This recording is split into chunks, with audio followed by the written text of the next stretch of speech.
সারা বিশ্বে রাজনৈতিক আঙিনায় বিশ্বগুরুর অবস্থানটা কোথায়? বিশ্বগুরুর অ্যাকচুয়ালি অবস্থানটা কোথায় আমি সেটাই বুঝতে পারছি না। যে বাংলাদেশ হিন্দুদের উপর অকথ্য অত্যাচার করেছে, হিন্দুদের মারছে, পিটছে, ঝুলিয়ে আগুন লাগিয়ে দিয়েছে, সেই বাংলাদেশের প্রাক্তন প্রধানমন্ত্রী যখন মারা গেলেন, তাকে শ্রদ্ধা জানাতে, তার কবরস্থানে মাটি দিতে মোদি পাঠালেন জয়শঙ্করকে, এবং এর আগে প্রাক্তন প্রধানমন্ত্রীকে ভারতবর্ষে জায়গা দিয়ে রাখলো, কিন্তু ওরা হিন্দুদের উপর আক্রমণ করছে। পাকিস্তানের প্রধানমন্ত্রী, যে পাকিস্তান সব থেকে বেশি ভারতবর্ষকে আক্রমণ করে, শত্রু রাষ্ট্র, সেই প্রধানমন্ত্রীর জন্মদিনে কেক কাটতে মোদি পৌঁছে যাচ্ছে। এবং মোদি এর মাঝখানে পৌঁছে গেল ইসরায়েলে পৌঁছে ইসরায়েলের সংসদে যখন ওর নাম ঘোষণা করা হলো, সংসদ থেকে সিংহভাগ মানুষ বেরিয়ে গেল ওর নাম ঘোষণা করার সঙ্গে সঙ্গে। একটা চূড়ান্ত অপমানই হলো। আমরা দেখেছি ও ডোনাল্ড ট্রাম্প করে যাচ্ছে। ও ইসরায়েলে যাওয়ার পর ইসরায়েল ইরানকে আক্রমণ করলো। তাহলে মোদির ইসরায়েল যাত্রাটা সারা বিশ্বের কাছে কি সংকেত বহন করে? মোদি বলতে পারবে কি কারণে গেছিল? কোনো কারণ কি দর্শাতে পারবে? কোনো কারণ দর্শাতে পারবে না।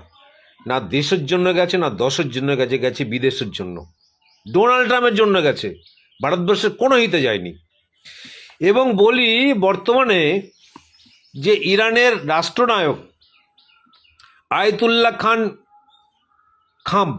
আয়তুল্লাহ আলী খাম, তিনি মারা গেলেন। মোদি একটা টুইট করে দুঃখ প্রকাশ করলেন না এখনো পর্যন্ত। যে ইরান সব থেকে সস্তা দামে ভারতবর্ষকে তেল সরবরাহ করে, পাকিস্তানের ইস্যুতে যে ইরান ভারতবর্ষের পাশে এসে দাঁড়িয়েছিল, দুবাই পাকিস্তান যখন বন্দর ব্যবহার করতে দেয়নি, এই ইরান ভারতবর্ষকে বন্দর তৈরি করতে দিয়েছিল। 12,000 কোটি টাকা খরচা করে এই ইরানে ভারতবর্ষের বন্দর তৈরি হলো। এখন সেই ইরানের রাষ্ট্রনায়ক যখন মারা গেল, মোদির কোনো টু শব্দটি নেই। ডোনাল্ড ট্রাম্পের প্রচারে গেছিল মোদি, আমরা দেখেছি, ইসকি বার ডোনাল্ড ট্রাম্প, কিন্তু ডোনাল্ড ট্রাম্প বলছে আই লাভ পাকিস্তান। এবং ভারতের যারা ডোনাল্ড ট্রাম্পের দেশে ছিল, তাদেরকে মাজায় এবং পায়ে শেকল বেঁধে ভারতবাসীদের পাঠানো হলো ভারতবর্ষে। এর থেকে চূড়ান্ত অপমান কিছু নেই। এখন ডোনাল্ড ট্রাম্প বলছে না না, আমি মোদির রাজনৈতিক ভবিষ্যৎ নষ্ট করব না। অর্থাৎ রাজনৈতিক ভবিষ্যৎ নষ্ট করার সমস্ত হাতিয়ার মোদির কাছে আছে। মোদি বারে বারে বিদেশে ছুটছে, ভারতবর্ষের কোনো হিতে নয়।